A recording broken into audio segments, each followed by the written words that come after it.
You have a phone connecting you to the world, instant access to food, shelter, and endless entertainment.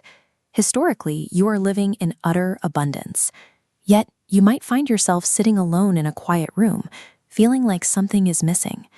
There is no technical disaster in your life. You aren't clinically depressed, but a persistent, quiet emptiness sits right below the surface. From the outside, your life looks entirely fine. You check the boxes of a functioning adult. But on the inside, the day-to-day experience feels completely devoid of meaning. You wake up, check your notifications, work your shift, eat, scroll through short-form videos to pass the time, go to sleep, and wake up to do it all over again. You have plenty of resources, but they don't provide a reason to get out of bed. You have drifted into performing a role instead of actually living your life. Since childhood, you were handed a specific script. You study, get a reliable job, accumulate money, and buy things to prove your success. This inherited system dictates your desires, forcing you to chase specific milestones simply because society labeled them as happiness. Then, the modern internet amplifies this pressure. Every morning you open your phone and immediately compare your unedited reality to the highly curated peaks of other people's lives. This chronic comparison takes a heavy psychological toll, creating a strange temporal distortion.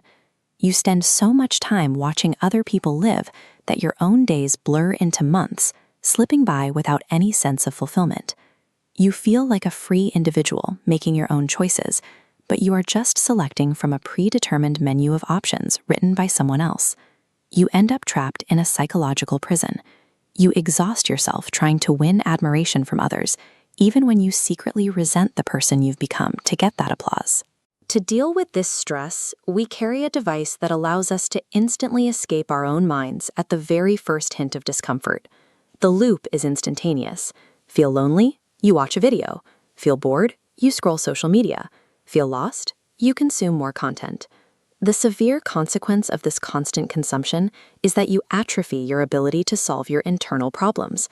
You stop processing your emotions entirely, replacing that vital skill with the ability to continuously distract yourself. This is exactly why silence causes physical discomfort. Strip away the podcasts, the music, and the notifications, and the quietness of an empty room feels unbearable. That discomfort stems from a very specific fear. When the digital noise finally stops, you are forced to sit alone and listen to your suppressed thoughts, lingering doubts, and deep dissatisfactions. You are currently experiencing severe distraction fatigue.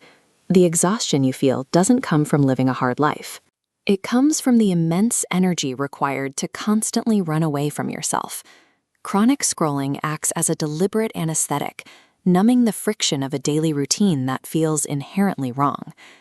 Think of that emptiness as an evolutionary alarm bell. It's a biological signal that your current trajectory requires a change in direction. This chart shows why standard societal goals fail. As columns for wealth and followers scale rapidly upward, the baseline for internal fulfillment remains flat. To fix this, stop asking what makes you look successful and identify what gives you internal meaning. This requires an honest internal audit. Ask yourself, what specific daily habits and which specific social interactions are actively draining your energy? Then identify the exact opposite. Look for the actions that generate genuine vitality in your day, things you enjoy doing completely devoid of external validation and with zero desire to make anyone else jealous. And then ask yourself the ultimate question. If you were entirely invisible to society and no one could ever judge or praise your choices, how would you actually choose to live your daily life? Many people are paralyzed by that thought. They are stuck performing, quietly waiting for external permission to finally drop the act. The goal of human existence was never to build a flawlessly performing life that looks impressive from the outside. The goal is to have the courage to construct a reality that authentically belongs to you.